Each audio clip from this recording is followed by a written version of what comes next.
ஏன் இந்த 2 படம் நான் பிக் பண்ணேன் அப்படின்னா, இது வந்து எக்செப்ஷனல் மூவியா அப்படின்னு நான் சொல்ல மாட்டேன். பட் ஒரு ஒரு ஃபீல் குட் மூவி. நெறைய படத்துல இப்ப நம்ம மிஸ் பண்ணிக்கிட்டு இருக்கோம் தமிழ்ல அப்படின்னு நான் நெனச்ச நெறைய விஷயங்கள் இந்த படத்துல இருந்தது. அது என்னென்னலான்றது இந்த வீடியோக்குள்ள போகும்போது நம்ம பார்க்கலாம் வாங்க. ஹாய், ஹலோ, வணக்கம். நான் உங்க சந்தோஷ். நல்லா இருப்போம். எல்லாரும் நல்லா இருப்போம். Welcome you all to at another OTT movie review episode. அலை கடலான திரண்டு வந்து ஆர்ப்பாட்டமே இல்லாமல் இங்கு அமைதியாக அமர்ந்திருக்கும் என் ரசிக பெருமக்களே, உங்கள் எல்லோருக்கும் என் அன்பார்ந்த முதல் வணக்கம். இன்னைக்கு நம்ம பார்க்க போகிறது பார்த்தீங்கன்னா 2 தமிழ் படம் பார்க்க போகிறோம். போர் அண்ட் லவ்வர். ஏன் இந்த 2 படம் நான் பிக் பண்ணேன் அப்படின்னா, இதுக்கு முன்னாடி நான் ஆக்சுவலி கோட் லைஃப் ரிவ்யூ போட்டிருப்பேன். நீங்கள் வந்து கமெண்ட்ஸில் போடுங்க யார் யார் பார்த்துருக்கீங்கன்றது. பார்க்கலன்னா தயவு செஞ்சு பாருங்கள். இந்த கோட் லைஃப் போட்ட உடனே வந்து தமிழ் படம் வந்து ஏன் இப்படி நல்லாவே போகலை, எதனால இப்படி ஆயிடுச்சு அப்படின்ற மாதிரி ஒரு ஒரு வீடியோ போடலாம் அப்படின்னு இருந்தேன். பட் இந்த கோட் லைவ் ரிவ்யூ போடுறதுக்கே ஒரு 2 நாள் தள்ளி போச்சு. அந்த 2 நாளில் பார்த்த 2 படம் தான் இந்த 2 படம். இந்த 2 படமும் நான் சொல்கிறேன் பாருங்கள், சூப்பர்பான மூவிஸ். இப்போ ரீசெண்ட் டைமில் தமிழில் நான் பார்த்த கொஞ்சம் ஒரு ஒரு வாவ், ஓகே, ஃபைன். இது வந்து எக்ஸப்ஷனல் மூவியா அப்படின்னு நான் சொல்ல மாட்டேன். பட் ஒரு ஒரு ஃபீல் குட் மூவி. ஏதோ ஒன்று அது இருந்தது. நிறைய படத்தில் இப்போ நம்ம மிஸ் பண்ணிக்கிட்டு இருக்கோம் தமிழில் அப்படின்னு நான் நினச்ச நிறைய விஷயங்கள் இந்த படத்தில் இருந்தது. அது என்னென்னலான்றது இந்த வீடியோக்குள்ளே போகும்போது நம்ம பார்க்கலாம் வாங்க. முதல்ல வந்து நம்ம போரை பற்றி பேசுவோம். போர் வந்து விஜய் நம்பியாரோட படம். விஜய் நம்பியார் உங்களுக்கு எல்லாருக்கும் தெரியும். டேவிட் அப்படின்ற ஒரு படத்தை வந்து எடுத்தார். ஒரு வித்தியாசமான அட்டெம்ப்ட் பண்ணுறதுக்கு ஒரு டேரிங்கான ஒரு மனுஷன் இருந்தாலும் அதில் அந்த பாட்டை யாராலையும் மறக்க முடியாது. இன்றைக்குமே வந்து ஒரு சோகமான ஒரு ஸ்டேட்டஸ் போடணும்னா அந்த பாட்டு வராமல் இருக்கவே இருக்காது யாருக்குமே. அண்ட் அவரை வந்து எனக்கு அதுக்கு முன்னாடியே தெரியும். எங்கே அப்படின்னா, அந்த நாளைய இயக்குனர் கலைஞர் டிவியில் நீங்கள் எல்லாம் பார்த்துருப்பீங்க. நானும் அதில் நாளைய இயக்குனர் சீசன் 3ல் செமிஃபைனல்ஸ் வரைக்கும் வந்திருக்கேன். அதுக்கு முன்னாடியே வந்து இதே பர்டிகுலர் காம்படிஷன் வந்து சோனி மிக்ஸில் வந்தது. சோனி மேக்ஸில் வந்தது. சோனி சேனலில் வந்ததுன்னு வச்சுக்கோங்களேன். ஹிந்தியில் வந்து இங்கிலீஷில் வந்தது ஆக்சுவலி. கேட்வே டு ஹாலிவுட் அப்படின்ற மாதிரி அந்த இதில் வந்து விஜய் அமிர்தராஜ் சாரோ அப்புறம் ஆனந்த் அமிர்தராஜ்னு யாருன்னு தெரியல. இதில் ஒருத்தர் வந்து அதில் ஜட்ஜாக வந்து அதில் வின் பண்ணுறவங்க, அந்த கான்டெஸ்ட் வின் பண்ணுறவங்க வந்து ஹாலிவுட் மூவி ஒன்று எடுக்கலாம் அப்படின்ற மாதிரி ஒரு இது வந்தது. ஸோ அதில் வந்து இந்த விஜய் நம்பியார்லாம் வந்து சூப்பர்பான ஒரு ஒரு ஒரு ஒன் ஆஃப் தி பார்ட்டிசிபெண்ட்டாக இருந்தது. ரொம்ப பிடிச்ச சில நிறைய ஷார்ட் ஃபிலிம்ஸ் பார்த்த ஒரு ஒரு ஷோ அது. அதுலேருந்து வந்தவர் தான் இவர். இந்த படம் ஏன் எனக்கு அவ்வளோ சூப்பராக பிடிச்சிது அப்படின்னு பார்த்தீங்கன்னா, again I go back to the word called writing. அவ்வளோ சூப்பர்பான ரைட்டிங்காக இருக்கும். இன்றைக்கி இப்போ கூட அந்த படம் எங்கள் அண்ணன் இங்கே கீழே வந்து பார்த்துக்கிட்டு இருக்காப்புல. ரைட்டிங்கில் வந்து அதாவது இப்போ நான் நிறைய படத்தில் இப்போ ரீசெண்டாக சொல்லியிருப்பேன். இப்போ பிரேமலு கூட சொல்லியிருப்பேன். மொத்தத்தில் ஒரு 7 பேர் தான் இருப்பாங்க, இல்லை ஒரு 5 பேர் தான் படமே இருக்கும். படத்துலேயே ஒரு 7 பேருக்கு மேலே பார்க்க முடியாது அப்படின்ற மாதிரி. வேற இந்த படம் நீங்கள் எடுத்துக்கிட்டிங்கன்னா நிறைய பேரை பார்க்கலாம். ஆனால் எல்லாருக்குமே வந்து ஒரு ஸ்ட்ராங்கான ஒரு கேரக்டரைசேஷன் இருக்கும், ஸ்ட்ராங்கான ரைட்டிங்ஸ் இருக்கும். அவங்களோட பவர்ஃபுல்லான, அதாவது வந்துட்டு பெர்ஃபார்ம் பண்ணிட்டு போகிறாங்கன்னு இல்லாமல் அவங்களுக்கு அந்த கேரக்டர் வந்து சூப்பராக செட் ஆகிருக்கும். சூப்பராக எழுதியிருப்பாங்க அப்படின்னு தான் சொல்லணும். நல்ல நல்ல சீன்ஸில் நல்ல பெர்ஃபார்ம் பண்ண முடிஞ்ச ஒரு ஒரு ரோல்ஸ் இருக்கும். So hats off. எனக்கு வந்து அதில் இன்னாருன்னு இல்லாமல் எல்லாரையுமே சொல்லலாம். அர்ஜுன் தாஸ் சூப்பராக பண்ணியிருக்காப்புல. அர்ஜுன் தாஸ் கூடயே வர அந்த ரிச்சர்ட், அவர் பேர் ஷார்ட்டாக இருப்பார் தெரியல. And then Kalidas outstanding. Kalidas வந்து ஒரு ஒரு நல்ல ஒரு ஆக்டர் தான். பட் எனக்கு என்னமோ he is not done the best movie of his life அப்படின்ற மாதிரி தோணிக்கிட்டே இருக்கும்.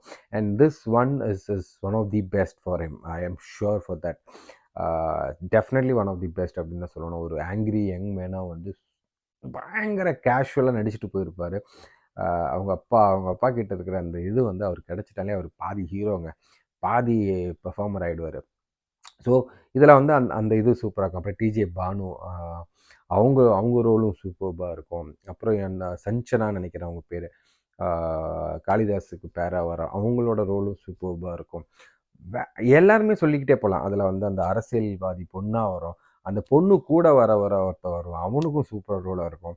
இந்த அரசியல்வாதியோட பொண்ணும் அவங்க லவ் பண்ணுற இன்னொரு பொண்ணும் இருக்கும், அது ஆப்போசிட்டாக நிற்கும். அவங்க அவங்க கையில் ஆசிட்லாம் ஊற்றி அவங்களோட அவங்களோட கேரக்டர் அந்த ரைட்டிங்குமே நல்லாயிருக்கும். இவங்க எல்லாருக்குமே இந்த சஞ்சனாவோட அண்ணன் ஒருத்தர் வருவார், கொஞ்சம் ரொம்ப சின்ன சீன் வருவார், ஆனால் அவருக்குமே ஒரு நல்ல ஒரு ஒரு ஒரு இது கொடுத்துருப்பார், கேரக்டரைசேஷன் கொடுத்து ரைட்டிங்ஸில் இந்த கேரக்டர் என்ன, அதாவது நான் என்ன கேரக்டரைசேஷன் மீன் பண்ணுறேன் அப்படின்னா, இப்போ ஃபார் எக்ஸாம்பிள் நான் வந்துட்டு ஒரு சீனை வந்து நடிச்சுட்டு போனேன்னா, இந்த சீன் யார், இந்த கேரக்டர் என்ன, இவன் என்ன மாதிரி ஒரு கேரக்டர், இவனுக்கு என்ன தேவை, இவனோட ஃபியூச்சரிஸ்டிக் பிளான் என்ன, இவன் எங்கேருந்து வந்தான், இது எல்லாமே தெரியும்.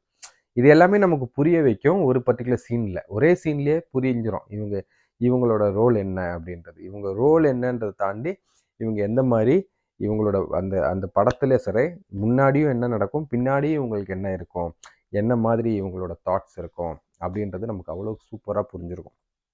அது மாதிரி சொல்லிகிட்டே போகலாம், அவ்வளோ இருக்கும் அந்த அந்த படத்தில். ஸோ எனக்கு ரொம்ப பிடிச்சது வந்து அந்த காலேஜ் இது. ஆமாம், டெஃபினட்டாக நிறைய சண்டை, ஓவர் சண்டை, இது எல்லாமே இருக்குது. நான் சண்டைக்கு பெரிய ஃபேன் கிடையாது, பட் இந்த மாதிரி ஒரு ரைட்டிங்க்கு, இந்த மாதிரி ஒரு அட்டெம்ப்ட்டுக்கு வந்து நான் ஒரு பெரிய fan. In fact last climax fight, அது பெரிய fight. If I'm not wrong, அந்த அந்த ட்ரை பண்ணிங்கன்னா கட்டே பண்ணாமல், ஷார்ட்டை கட்டே பண்ணாமல் கண்டினியூஸாக எடுத்துக்கிட்டே போயிருக்காங்க. அது எப்படி எடுத்தாங்கன்னு தெரியல. அகெயின் எடிட்டோட கிளிம்ஸ் அது அந்த இது பண்ணியிருக்கிறாங்க, மேஜிக் பண்ணியிருக்காங்கன்னு நினைக்கிறேன், தெரியல. பட் ஒரு ஒரு 3 இடத்துக்கு போய்கிட்டே இருக்கும் கேமரான்னு நினைக்கிறேன். 3 டிஃப்ரெண்ட் இடத்துக்கு, ஆனால் கட்டே ஆகாத மாதிரி இருக்கும். ஒரு சில இடத்துல அது வந்து கொஞ்சம் பிளர் அவுட் ஆன மாதிரி தெரிஞ்சுது. அகெயின் தெரியல, நான் இதில் பார்த்ததுனால அப்படி இருக்கா, இல்லை தியேட்டர்லேயும் அதே ஃபீல் தான் வந்துதான்னு தெரியல. பட் அகெயின் ஐஎம்டிபி வந்து 5.2 தான் கொடுத்துருக்காங்க. But I rate this movie one of the recent time good movie of Tamil cinema definitely.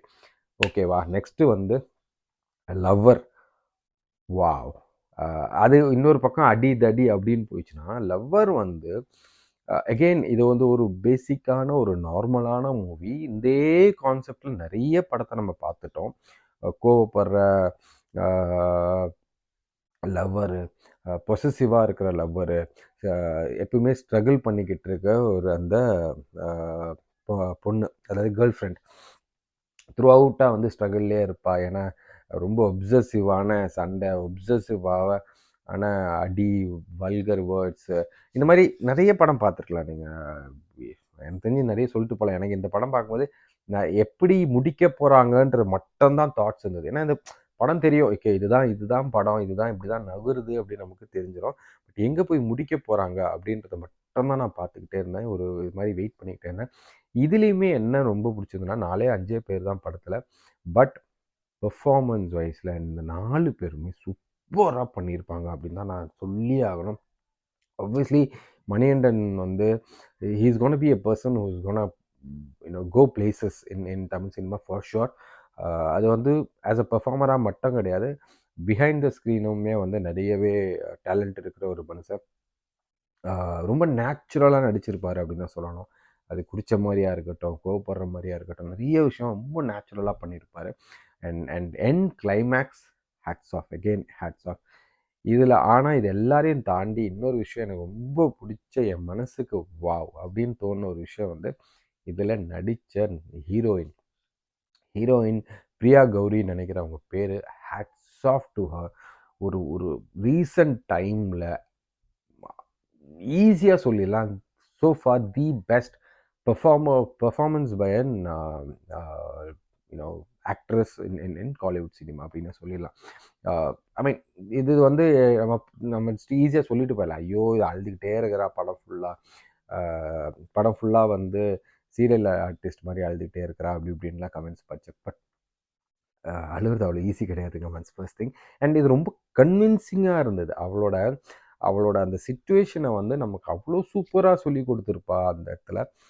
Especially at one scene, I really have to say hats off to the director to pulling out that scene really well, and for Priya Gauri. அவங்க அம்மா கிட்ட பேசுகிற அந்த ஒரு scene ஒன்று இருக்குது ரிசார்ட்லேருந்து அவன் பண்ணதுக்கப்புறம். அதில் hats off, brilliant scene, brilliant acting. எனக்கு தெரிஞ்சு அது ஒரு ஒரு அவுட்ஸ்டாண்டிங்கான acting. I don't know if this is her first movie. அப்படின்னா கண்டிப்பாக டெபியூவுக்கு please please give away all the awards that is possible. Recent டைமில் நான் பார்த்த பெஸ்ட்டு பர்ஃபார்மன்ஸில் இந்த பர்ஃபார்மன்ஸை நான் வந்து சொல்லியே ஆகணும்.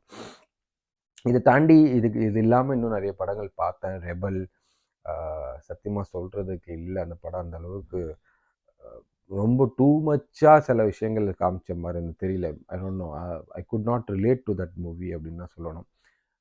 இன்னொரு பக்கம் இந்த வித்தைக்காரன், வேறு ஏதோ படங்கள் வந்தது, சொல்லணும் கூட கிடையாது. நெக்ஸ்ட்டு ரிவ்யூவில் ஒரு ஒரு ஒரு பழைய ஹிந்தி படம் தான், அதை பற்றி நான் ரிவ்யூ போட போகிறேன். டெஃபினட்டாக பாருங்கள். Sign off. நல்லா இருப்போம், எல்லோரும் நல்லா இருப்போம். தேங்க்யூ. பை பாய்.